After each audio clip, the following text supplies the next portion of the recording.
লাইভলতে একটা মনু সেবাস্টিয়ানের একটি লেখা এবং অত্যন্ত গুরুত্বপূর্ণ। আর রাজাগোপাল, যিনি টেলিগ্রাফের প্রাক্তন এডিটর, ভারতবর্ষের অন্যতম কথিতযশা একটি নিউজ পেপার, তার প্রাক্তন এডিটর আর রাজাগোপাল, তার নাম ডিলিট হয়ে যাওয়ার কারণে তার পাসপোর্টটি রিনিউড হচ্ছে না। এই প্রেক্ষিতে দাঁড়িয়ে লাইভলতে মনু সেবাস্টিয়ানের যে লেখা, সেটা গোটা ভারতবর্ষব্যাপী তার একটা ইম্প্যাক্ট তৈরি হয়েছে এবং খুব স্বাভাবিক। যে কথা আমি প্রথম দিন থেকে বলে আসছিলাম, অনেকে সেটা বিশ্বাস করছিল না। আমার অনেক বন্ধু বান্ধবরাও বিশ্বাস করতে পারেননি যে হ্যাঁ, এটা হচ্ছে না। বিশেষ করে বেশ কিছু নাগরিক সুযোগ সুবিধা পেতে মানুষ বঞ্চিত হচ্ছেন, বিশেষ করে একেবারে প্রান্ত সীমার মানুষ যাদের রেশনের প্রয়োজন, মৌখিকভাবে বলা হচ্ছে। আগামী 1 তারিখ থেকে 1 জুলাই থেকে বলা হচ্ছে যে নাগরিক পরিষেবা, সেই নাগরিক পরিষেবা, তাদের বেশ কিছু নাগরিক পরিষেবা, সেগুলো পেতে তাদের অসুবিধা হবে। ইভেন কেওয়াইসির কথা বলা হচ্ছে, বিশেষ করে ওই ব্যাংক অ্যাকাউন্টগুলো, যেগুলো অ্যাকাউন্ট লিঙ্কড পরিষেবা। কতগুলো কথা যেগুলো অত্যন্ত গুরুত্বপূর্ণ, কারণ সুপ্রিম কোর্ট যেহেতু রায় প্রদান করেছে, সেই রায়টি কি? সেই রায়টি হচ্ছে এশিয়ার সংক্রান্ত রায়, যে রায়ে সুপ্রিম কোর্ট স্পেসিফিকলি বলে দিয়েছে যে এই যে ডিলিট হয়ে যাওয়া মানেই যে একজন ভারতীয় নাগরিক নন, সেটা কিন্তু কোথাও প্রমাণিত হয়নি। হ্যাঁ, ইলেকশন কমিশন অফ ইন্ডিয়া তারা যেগুলো ডাউটফুল ভোটার, সেই গ্রাউন্ডে যাদের নাম ডিলিট হয়েছে তাদের নাম মিনিস্ট্রি অফ হোম অ্যাফেয়ার্সে পাঠাবে। তারপরে আলটিমেট ডিসিশন হয়ে যাওয়ার পরেই, যখন ডিসিশন হবে তারা সিটিজেন নয়, সেটা একমাত্র সিটিজেনশিপ অ্যাক্টের সেন্ট্রাল গভর্নমেন্টের ডোমেন, তারপরে একজনকে নাগরিক পরিষেবা থেকে আপনি ব্যাহত করতে পারেন, অন্যথায় পারেন না। কোনো নাগরিক পরিষেবা, সে রেশন পাওয়া হতে পারে, সে পাসপোর্ট রিনিউ হতে পারে, বা অন্য যে কোনো নাগরিক পরিষেবা হতে পারে।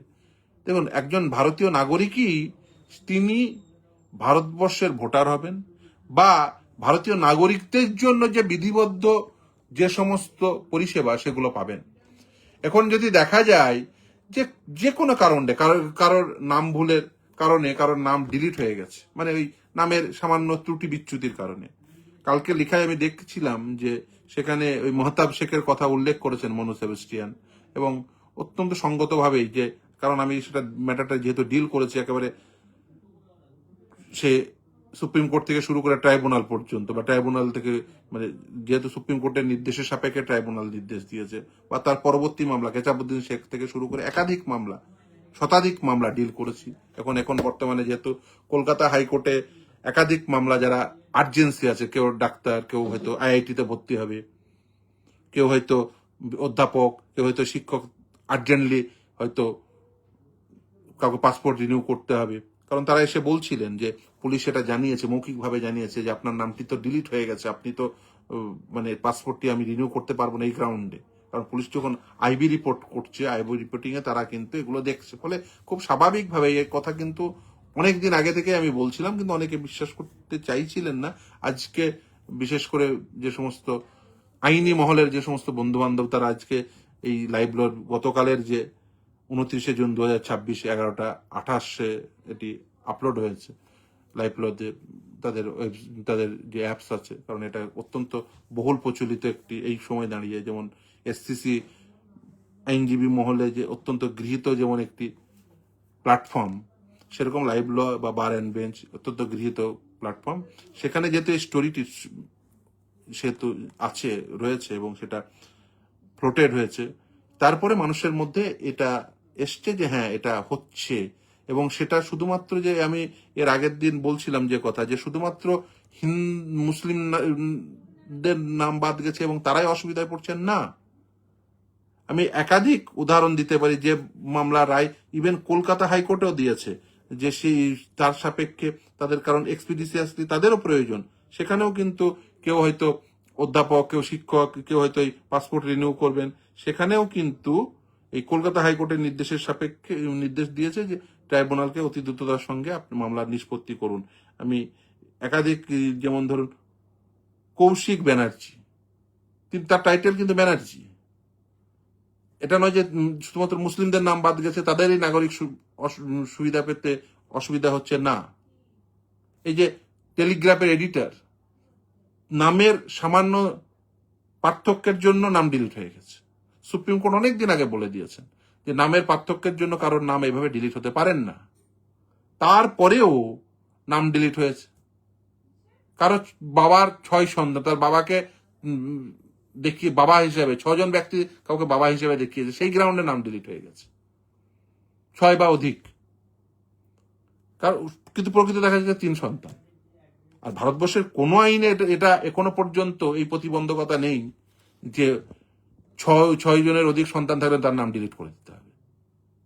এটা ভারতবর্ষের কোনো আইনে বর্তমানে নেই। ফলে এই সমস্ত গ্রাউন্ডের নাম ডিলিট করা হয়েছে। ইভেন ডিলিটের কারণও বলা হয়নি এখনো পর্যন্ত। আন্ডার অ্যাডজুডিকেশন, লক্ষাধিক মানুষ আন্ডার অ্যাডজুডিকেশন রয়েছেন। 30 লক্ষের অধিক অ্যাপিল এখনো পর্যন্ত স্টিল পেন্ডিং। প্রতিদিন 30টা থেকে 50টা থেকে ম্যাক্সিমাম 60টা বা ম্যাক্সিমাম হলে 100টা হচ্ছে। এই হারে চলতে থাকলে এরা কবে এদের নাম আবার ইনক্লুড হবে? ইন দ্য মিন হোয়াইল যদি কেউ মনে করেন যে না আমরা তাদের নাম ডিলিট রেখে তাদের নাগরিক পরিষেবা থেকে ব্যাহত রাখবো, সেটা একেবারেই করা যায় না। নাগরিক পরিষেবা কখনোই বন্ধ করা যায় না শুধুমাত্র ভোটার লিস্টে নাম না থাকার জন্য বা নাম ডিলিট হয়ে যাওয়ার জন্য। তার কারণ বিভিন্ন গ্রাউন্ডে নামগুলো ডিলিট হয়েছে এবং সেই গ্রাউন্ডগুলো জানানো হয়নি। কি কারণটা কি? নোটিশ দিয়েছেন, এনুমারেশন ফর্ম ফিল আপ করেছে, তারপরে নোটিশ দিয়েছেন। নোটিশে ওই 6টি গ্রাউন্ড ছিল, 6টি গ্রাউন্ড উল্লেখ করে কিন্তু জাস্ট টিক ওই ডেড লাইনের লিখা সেটা লিখে দিয়ে আপনার অথবা স্ট্রোক আপনার পিতার নামের সঙ্গে নামের ভুল রয়েছে, নামের মিল খুঁজে পাওয়া যাচ্ছে না। তারপরে সুপ্রিম কোর্টের নির্দেশে জুডিশিয়াল অফিসার অ্যাপয়েন্টমেন্ট, সেই জুডিশিয়াল অফিসার অ্যাপয়েন্টমেন্টের পরে সেই জুডিশিয়াল অফিসাররা কোন ডকুমেন্টের সাপেক্ষে তারা অ্যাডজুডিকেট করলেন কেউ জানে না। ট্রাইব্যুনাল তৈরি করা হলো। ট্রাইব্যুনালের একটা অর্ডার আপনি কোন ওয়েবসাইটে পাবেন না। ওই শুধুমাত্র ওই সেই সময় যেহেতু সুপ্রিম কোর্টের নির্দেশে যেগুলো মামলাগুলো ধরেছিল, সেই সময় যেহেতু আর্জেন্সি ছিল, সেই অর্ডারগুলো পেয়েছিলাম, পাঠানো হয়েছিল। এবং সেটাও একেবারে যে খুব সুসংবদ্ধভাবে তা নয়। একটা মামলা যেহেতু আমি প্রথম মামলাটি মহতাব শেখের মামলাটি মহামান্য বিচারপতির বাড়িতে গিয়ে করতে হয়েছিল, কারণ রবিবার ছিল, কারণ সুপ্রিম কোর্ট যেহেতু নির্দেশ দিয়েছিল সেই সময় ভোট ছিল, ফলে মহতাব শেখের মামলাটি মহামান্য বিচারপতির বাড়িতে গিয়ে করতে হয়েছিল, তাই সেই নির্দেশটি পেয়েছি। কেতাবুদ্দিন শেখের মামলাটি সেখানে অনলাইন করেছিলাম, সেই মামলাটি সেই নির্দেশটাও তারপরে একজন অফিসারের কাছ থেকে পেয়েছি থ্রু হোয়াটসঅ্যাপ। কিন্তু তারপরের যে নির্দেশগুলো, সেই নির্দেশগুলো কোন প্ল্যাটফর্মে অ্যাভেলেবেল কেউ জানেন না, অ্যাভেলেবেলই না। তার কারণ ওটা শুধু ইলেকশন কমিশনের কনজামশনের জন্য। এটা তো হতে পারে না। ইলেকশন কমিশনের কনজামশনের জন্য শুধুমাত্র একটা ট্রাইব্যুনালের অর্ডার হতে পারে না। কারণ যে মানুষটির নাম ডিলিট হয়ে গেল, সেই মানুষটির নাম যদি তখন ইনক্লুড হচ্ছে, তখনও তার নির্দেশনামা থাকা উচিত, বা এক্সক্লুড হলেও তার নির্দেশনামা থাকা উচিত। বেশ কিছু জনের নাম এক্সক্লুড হয়ে গেছে without giving any opportunity of hearing. হাইকোর্টে মামলা করেছিলাম, হাইকোর্টের নির্দেশে তাদেরকে আবার নতুন করে সেটা আবার রিমান্ডেড ব্যাক করেছে ট্রাইব্যুনালকে। ট্রাইব্যুনাল আবার নতুন করে শুনানি নিয়েছে, আবার তাদের নাম ইনক্লুড হয়েছে। তাহলে যখন এক্সক্লুড করলেন তখন without giving any opportunity of hearing, যদিও তাদের আইনজীবী বলেছেন যে না, অপরচুনিটি অফ হিয়ারিং দেওয়া হয়েছিল, বিডিও অফিসে লিঙ্ক পাঠানো হয়েছে। কারণ বিডিও অফিসে লিঙ্ক পাঠানোর পরে সেই বিডিও অফিস কিভাবে ইনফর্ম করেছেন? এই যে সামানিং পদ্ধতি, সেটিকে তো একটা স্ট্যান্ডার্ড পদ্ধতি করতে হবে। একটা কজ লিস্ট তৈরি করা, একটা প্রপার ওয়েবসাইট তৈরি করা, সেখানে according to the appeal number নেওয়া, অথবা ব্লক ভিত্তিক নেওয়া, অথবা গ্রাম পঞ্চায়েত ভিত্তিক নেওয়া, অথবা প্রতিটি গ্রাম পঞ্চায়েতে অ্যালফাবেটিক্যালি নেওয়া। কিছু একটা ম্যানার ঠিক করতে হবে। এখনো পর্যন্ত ম্যানার সম্পর্কে জনগণ ওয়াকিবহাল নয়। একটা সম্পূর্ণ পদ্ধতিটি মানুষের কাছে একটা ধোঁয়াশার মতো হয়ে আছে। কিন্তু এখনো পর্যন্ত যেটা নিশ্চিতভাবেই আসার কথা, সেটা হচ্ছে আসার আলো, সেটা হচ্ছে যে কিছু ম্যাটার অ্যাডজুডিকেশন হয়েছে, তাদের নাম ইনক্লুড হয়েছে, এবং দেখা যাচ্ছে বেশিরভাগ মানুষের নামই ইনক্লুড হয়ে যাচ্ছে। কলকাতা হাইকোর্টের নির্দেশে কিছু ম্যাটার অ্যাডজুডিকেশন হয়েছে, যেহেতু আর্জেন্সি রয়েছে। মহানবী বিচারপতি কৃষ্ণরা একাধিক মামলার নির্দেশ দিয়েছেন। সে বলতে পারেন কৌশিক ব্যানার্জি থেকে শুরু করে, জাহিরুল ইসলাম থেকে শুরু করে, আসমা তারা বেগম চৌধুরী, ডক্টর আকবর আহমেদ, রোকসানারা খাতুন থেকে শুরু করে হাসিনা, মমতাজ শেখ, যদি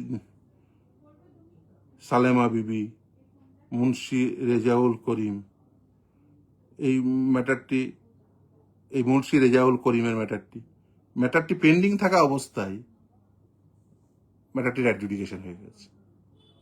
কপি সার্ভিস করার পরে ট্রাইব্যুনাল নিয়েছে। আরো বেশ কিছু ম্যাটার কপি সার্ভিসের পরে ট্রাইব্যুনাল তাদের ডেকে নিয়েছে এবং তাদের ডকুমেন্ট দেখানোর ফলে তাদের নাম ইনক্লুড হয়ে গেছে। কিন্তু এই মানুষের সংখ্যা অতীব স্বল্প। এই প্রেক্ষিতে দাঁড়িয়ে অধীর রঞ্জন চৌধুরী তিনি সুপ্রিম কোর্টে এবং আরেকজন বিধায়ক কংগ্রেস জুলফিকার আলী তিনি কলকাতা হাইকোর্টে মামলা ফাইল করেছেন। এখন বিষয়গুলো যদি টাইম বাউন্ড ম্যানারে ট্রাইব্যুনাল না নেই, এই রাজাগোপালের মতো মানুষ, যাতে একজন টেলিগ্রাফের প্রাক্তন এডিটর, তার পাসপোর্ট রিনিউ হচ্ছে না, যেটা একেবারেই অত্যন্ত অ্যালার্মিং। যে একটি অত্যন্ত পথিতযশা একজন মানুষ, পরিচিত, অত্যন্ত পরিচিত মানুষ, তার পাসপোর্ট রিনিউয়ালে যদি এই অসুবিধা হয়, বুঝতেই পারছেন যে মানুষ রেশন পাচ্ছে, যে মানুষ বিভিন্ন সামাজিক সুযোগ সুবিধা এতে তাদের কি কি অসুবিধা ফিল করতে হচ্ছে। আমাকে বহুজন ফোন করছেন, কেউ বলছেন মেয়ের বিয়ে দেব, জমি বিক্রি করতে যাচ্ছি, জমির রেজিস্ট্রেশন হবে না বলেছে, কেউ বলছেন রেশন পাচ্ছি না, কেউ বলছেন যে পুলিশ এসে পাড়ায় খোঁজ নিয়ে, যেমন মানে একজন বিচারকের পিএ, তার স্বামীর নাম ডিলিট হয়ে গেছে এবং তিনি একজন স্কুল শিক্ষক, জেলা আদালতের একজন বিচারকের পিএ, সেই পাড়ায় গিয়ে পুলিশ গিয়ে ইনফরমেশন নিচ্ছেন যে ওই পাড়ায় কাদের কাদের নাম ডিলিট হয়ে গেছে। তো জিজ্ঞাসা করছে যে বলুন কিসের জন্য ইনফরমেশন নিচ্ছেন, কি পারপাসে, কোনো রেকর্ড আছে, কোনো নোটিশ আছে? না, নোটিশ দেখাতে পাচ্ছেন না। তাহলে এই যে বিভিন্ন অসুবিধাগুলো তৈরি হচ্ছে, যেগুলো হওয়ার কথাই না, কারণ রিপ্রেজেন্টেশন অফ পিপুলস অ্যাক্টে যে স্পেশাল ইন্টেন্সিভ রিভিশন করা হয়েছে, সুপ্রিম কোর্ট এটা আপেল করবে। কারণ আপনি যে নামেই ডাকুন, সেই আইআর বলুন, এসআর বলুন, এসআইআর বলুন, যে নামেই ডাকুন না কেন, আপনি করতে পারেন। স্পেশাল ইন্টেন্সিভ রিভিশন করার মধ্যে কোনো প্রকার ভুল ত্রুটি নেই। কিন্তু এই যে এত মানুষের নাম ডিলিট হয়ে গেল, তাদের without giving any opportunity of hearing, তাদের ডকুমেন্টগুলো প্রপারলি অ্যাডজুডিকেশন হলো না, সেটা যদি টাইম বাউন্ড ম্যানারে না করা যায়, সেটা যদি নির্দিষ্ট সময়ের মধ্যে সেটা শেষ না করা যায়, এই যে একজন অত্যন্ত পথিতযশা এডিটর, তারও পাসপোর্ট রিনিউ হচ্ছে না, তাহলে এই অসুবিধা প্রতিদিন উত্তরোত্তর বাড়বে। এবার কতজন হাইকোর্টে এসে মামলা করে, প্রত্যেকে পাসপোর্ট রিনিউ করতে চাইবে, হাইকোর্টে এসে মামলা করে তাকে ট্রাইব্যুনালে এক্সপেডিশিয়াস হিয়ারিং এর জন্য নির্দেশ করিয়ে তারপরে ট্রাইব্যুনাল তাদের ম্যাটারটা নিচ্ছে, নাম ইনক্লুড হচ্ছে, তারপরে তাকে সেটা করতে হচ্ছে। ফলে মানুষের জীবনে লিটিগেশন বেড়ে গেছে, মানুষের জীবনে আরো বেশি অসুবিধা তৈরি হচ্ছে। প্রতিদিন এক একজন এক এক রকম সমস্যা নিয়ে আসছে এবং এই সমস্যা উত্তরোত্তর বাড়তে থাকছে। এই যে বললাম, জমি রেজিস্ট্রেশন, পাসপোর্ট রিনিউয়াল, নাগরিক সুযোগ সুবিধা থেকে বঞ্চিত হওয়া, যারা পেনশন পান অত্যন্ত ভয়ে আছেন, যারা চাকরি করেন, সার্ভিস করেন, তারা অত্যন্ত ভয়ে আছেন। মেডিকেল কলেজের, বর্ধমান মেডিকেল কলেজের আমি মামলা অর্ডার করিয়েছি, বর্ধমান মেডিকেল কলেজের অধ্যাপক, প্রথম প্রজন্মের ডাক্তার, তার নাম, এবং সে বলছে, এখানে বসে বলছে যে আমি একজন অর্থোপেডিক সার্জন, আমাকে এই মানসিক যন্ত্রণা নিয়ে সার্জারি করতে যাচ্ছে, এবং সে এইভাবে হাড় দেখিয়ে বলছেন যে আমাকে যখন এই হাড়টাকে আমাকে যখন ওটি করতে হচ্ছে, অপারেশন করতে হচ্ছে, ভাবুন তো এই জায়গায় কাটতে, মানে সেটাকে ওটি করতে গিয়ে অন্য জায়গায় যদি কেটে যায়, কারণ আমার এই মানসিক চাপ তো রয়েছে। ফলে এই মানুষগুলো যাদের নাম বাদ গেছে, এরকম অনেক গুরুত্বপূর্ণ কাজ করা মানুষগুলোর এই মানসিক চাপের কোনো প্রকার কারণ ছিল না। আদালতের নির্দেশে ট্রাইব্যুনাল কিছু ম্যাটার নিতে পারছেন, কিন্তু এই যে এরকম মানসিক চাপে কাজ করা, এরকম তো লক্ষ লক্ষ মানুষ আছেন এবং প্রত্যেকের কাজই গুরুত্বপূর্ণ। টাইম বাউন্ড ম্যানারে যদি এই কাজগুলো না করা যায়, তাহলে কিন্তু এই মানুষগুলোর জীবন দুর্বিষহ হয়ে যাচ্ছে। আজকে অনেকেই ফোন করেছিলেন, কালকে বিশেষ নিউজের সাপেক্ষে সম্ভবত কোনো একটা নিউজ পোর্টাল দেখিয়েছে যে, মানে সরি, কোন একটা টিভি মিডিয়া দেখিয়েছে যে 1 জুলাই থেকেই নাকি নাগরিক পরিষেবা বন্ধ হতে চলেছে, বেশ কিছু নাগরিক পরিষেবা বিষয়ে দিল্লিতে কোনো একটা মিটিং এর সাপেক্ষে। তো এটা করা যায় না। কোনো নাগরিক পরিষেবা ভোটার লিস্ট থেকে নাম বাতিল হওয়ার গ্রাউন্ডে বন্ধ করা যায় না। কোনো প্রকার নাগরিক পরিষেবা ভোটার লিস্ট থেকে নাম ডিলিট হওয়ার কারণ অনেক কিছু হতে পারে, সেই কারণটি এখনো পর্যন্ত দেওয়া হয়নি। এই গ্রাউন্ডেই তো সকলের নাম আবার ইনক্লুড করে দেওয়া উচিত, যে কারণ না দর্শিয়ে নাম ডিলিট করা হয়েছে। ডিলিট লিস্টে কোনো প্রকার কারণ নেই। আপনি একটা judicial order, judicial officer appointment হলে জুডিশিয়াল অর্ডার হয়েছে, সেই জুডিশিয়াল অর্ডারগুলো কারোর কাছে অ্যাভেলেবেল না। ট্রাইব্যুনাল যে নির্দেশ দিচ্ছেন এখনো পর্যন্ত সেই নির্দেশনামা, ওই আমার কাছে যে দুটো নির্দেশনামা আছে ওর বাইরে এখনো পর্যন্ত ইভেন যাদের পরবর্তীতে নাম ইনক্লুড হয়েছে তাদেরও নির্দেশনামাগুলো অ্যাভেলেবল না, কিন্তু ট্রাইব্যুনাল নির্দেশ দিচ্ছে।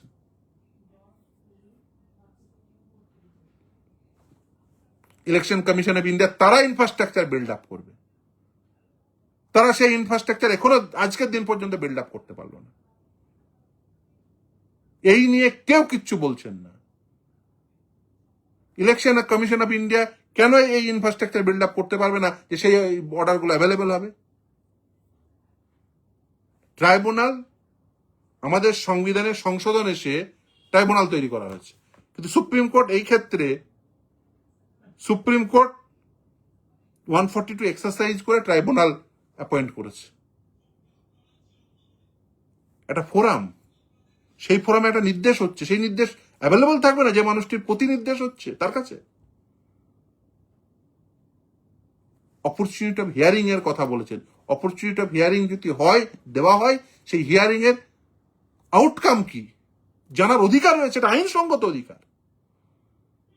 সেটা সেই মানুষটির পক্ষে যেতে পারে, সেই মানুষটির বিরুদ্ধে যেতে পারে, কিন্তু সেটা পাওয়া তার আইনসঙ্গত অধিকার। সেটা যদি না পান, যদি ধরুন তার কারো এগেনস্টে যায়, তাহলে সে কোন নির্দেশকে, বায়বীয় একটা নির্দেশকে চ্যালেঞ্জ করবেন? কোন নির্দেশকে চ্যালেঞ্জ করবেন? এখনো পর্যন্ত কোনো ফোরামে সেটা অ্যাভেলেবেল না। শুধুমাত্র ওই স্ট্যাটাসে দেখা যাবে এক্সক্লুড নাকি ইনক্লুড, এক্সক্লুডেড ইন দ্য ইরোল অথবা ইনক্লুডেড ইন দ্য ইরোল।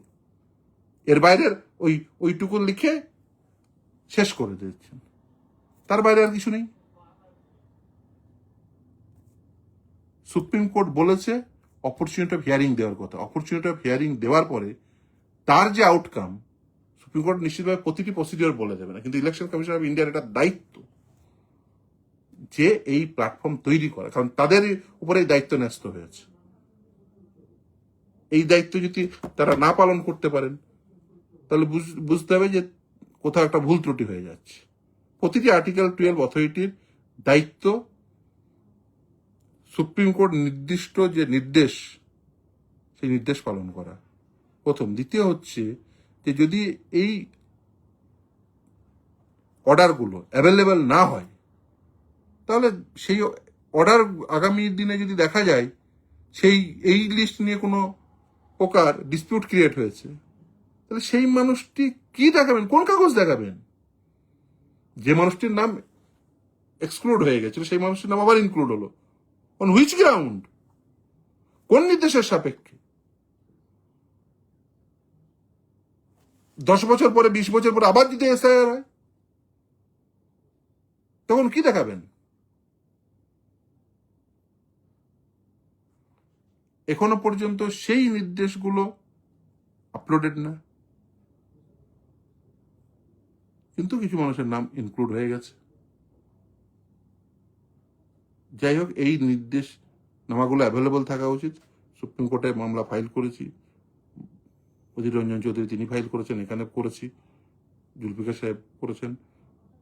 তো দেখা যাক নিশ্চিতভাবেই, কিন্তু এটা সকলেরই আগিয়ে আসা উচিত এই বিষয়ে, সকলের, বিশেষ করে কারণ ভোটের আগে শুধুমাত্র পলিটিক্যাল পার্টিগুলো তারা যাবেন, যদিও চেষ্টা করছি, প্রত্যেকেই চেষ্টা করছে, কিন্তু আমি বলবো যে এটা প্রত্যেকের দায়িত্ব, প্রতিটি রাজনৈতিক দলের দায়িত্ব, এটা প্রতিটি রাজনৈতিক দল, কারণ মানুষকে নিয়েই তো রাজনীতি। সেখানে ব্যানার্জি, রাজাগোপাল বাবু সকলেই থাকবেন, চৌধুরী, খাঁ যা বলুন না, সকলের জন্য এই পদ্ধতি অতি দ্রুততার সঙ্গে হওয়া উচিত, টাইম বাউন্ড ম্যানারে। এবং এই যে ট্রাইব্যুনাল সুপ্রিম কোর্ট নিশ্চিতভাবে তৈরি করে দিয়েছেন, সেই সাপেক্ষে নোটিফিকেশন হয়েছে, সেই সংখ্যা না বাড়ালে কিন্তু এই যে পদ্ধতিতে যাচ্ছে তাতে আগামী 10 বছর লাগবে না 20 বছর লাগবে এই সমস্ত ম্যাটার অ্যাডজুডিকেট করতে, কেউ জানেন না। কিন্তু এটা নিয়ে নিশ্চিতভাবেই কিছু আশার আলো, যে কলকাতা হাইকোর্টের নির্দেশে মহামান্য বিচারপতি কৃষ্ণ রাও কিছু নির্দেশ দিয়েছেন, প্রতি সপ্তাহে একটা নির্দিষ্ট ডেটে তিনি নিচ্ছেন, তার ফলে কিছু মানুষ রিলিফ পাচ্ছেন, যাদের আর্জেন্সি আছে এই রায়। আর রাজাগোপাল বাবুর মতো কিছু মানুষ, মানে যদিও তিনি মামলা করেননি, কিন্তু যারা করেছেন তাদের সাপেক্ষে এই যে বললাম, একাধিক মানে শতাধিক মানুষ তারা কলকাতা হাইকোর্ট থেকে রায় পেয়ে তাদের ম্যাটারটা অ্যাডজুডিকেট হয়েছে। কিন্তু এই যে লক্ষাধিক মানুষের বিষয়, 1 লক্ষ নয়, 30 লক্ষ 34 লক্ষ মানুষের বিষয়, সংখ্যাটা তার থেকেও বেশি হবে, কারণ আন্ডার অ্যাডজুডিকেশন আছে। তাহলে এই মানুষগুলো রিলিফ পাবেন কবে? এই নিয়ে নিশ্চিতভাবেই লড়াই জারি থাকবে, কিন্তু প্রতিটি মানুষের দায়িত্ব এটা। এটা ট্রাইব্যুনালের পক্ষেও এটা কোনো দোষারোপের বিষয় না, কারণ ট্রাইব্যুনালের পক্ষেও পসিবল না।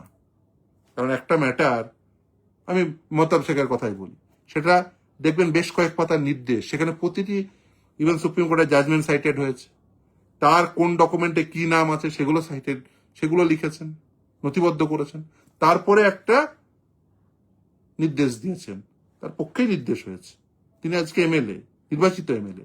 কিন্তু এই যে নির্দেশনামা, সেটা করতে তো একটা সময় লাগে। মহামান্য বিচারপতি ডিকটেশন দিচ্ছেন, একজন ডিকটেশন নিচ্ছে, তিনি টাইপ করছেন, তারপরে সেটা কারেকশন হওয়ার পরে তিনি সই করবেন, তিনি নিজে দেখবেন কারেকশন হওয়ার পর। ফলে একটা ম্যাটার অ্যাডজুডিকেট করতে বেশ কিছুটা সময় লাগে। আমি যদি ধরেও নিই একই ধরনের ম্যাটারই হচ্ছে, কিন্তু মহামান্য বিচারপতি যিনি রয়েছেন তাকে তো দেখতে হবে, কারণ আদালতের সামনে মামলা এলে সে মামলা কারোর পক্ষে যাক কারোর বিপক্ষে যাক, কিন্তু তাকে দেখতেই হয়, সেটা নির্দিষ্ট নির্দেশও দিতে হয়, সেই সমস্ত ডকুমেন্ট কনসিডার করে, যে ডকুমেন্টগুলো ওই মানুষটি রিলাই করেছে। কারণ সুপ্রিম কোর্ট বলে দিয়েছে, যদি ও প্রপার অ্যাডজুডিকেশনের জন্য অ্যাডিশনাল ডকুমেন্ট নিতে হয় তো নেবেন, সেটা সে ঠিক করবে ট্রাইব্যুনাল। যারা ল্যান্ডেড, ট্রাইব্যুনাল একটা লিস্ট করেছেন কোন কোন ডকুমেন্টগুলো নেবেন তারা, যে list election commission of India ছিল তার সঙ্গে ল্যান্ডেড ডকুমেন্ট, সেই ডকুমেন্টের সাপেক্ষে দেখছেন বেশিরভাগ মানুষেরই নাম হয়তো উঠে যাচ্ছে, কিন্তু সেই নাম উঠে যেতে গেলে তো ম্যাটারটাকে ধরতে হবে, সেই সময়টা অনেকটা পেরিয়ে যাচ্ছে। মানুষগুলো একেবারেই তার অসহায়ের মতো, চাতক পাখির মতো ট্রাইব্যুনাল কবে ডাকবে তার জন্য চেয়ে আছেন। ইন দ্য মিন হোয়াইল এইসব তাদের পাসপোর্ট রিনিউয়াল থেকে শুরু করে তাদের নাগরিক পরিষেবা পাওয়া, যারা ইন সার্ভিস রয়েছেন, যারা ডাক্তার, ইঞ্জিনিয়ার, কেউ হয়তো বিদেশ যাবেন গবেষণার কাজে, কেউ হয়তো বিদেশ যাবেন নির্দিষ্ট কাজের জন্য, একজন তো ডাব্লিউবিসিএস পেয়েছেন, ভয়ে আছেন। ফলে এই বিষয়গুলো যখন রয়েছে তখন উচিত অতি দ্রুততার সঙ্গে যাতে হয় সেটা ব্যবস্থা করা, এবং সমস্ত ডকুমেন্ট যাতে অ্যাভেলেবল হয় এরকম প্ল্যাটফর্ম তৈরি করা, যেখানে কজ লিস্ট দেখা যাবে, যেখানে অর্ডারগুলো পাওয়া যাবে, যেখানে নির্দিষ্টভাবে, বহুদিন থেকে আমি এই কথা বলে আসছি। যাই হোক, সকলে ভালো থাকবেন। আজকে এই যে লাইভগুলোতে অন্তত পক্ষে এই লেখার পরে অন্তত পক্ষে মানুষজন এটা বুঝতে পেরেছেন আর কি দাদার, যে না পাসপোর্ট রিনিউ করতে গেলে যে মানুষটির নাম বাতিল হয়ে গেছে সেই মানুষটির অসুবিধা হচ্ছে, সেই মানুষটির পাসপোর্ট রিনিউ হচ্ছে না, এখনো পর্যন্ত হয়নি।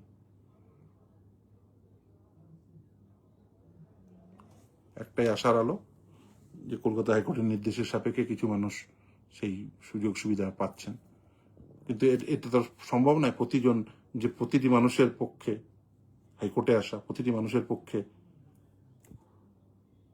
এই লিগাল ব্যাটেল চালিয়ে যাওয়া।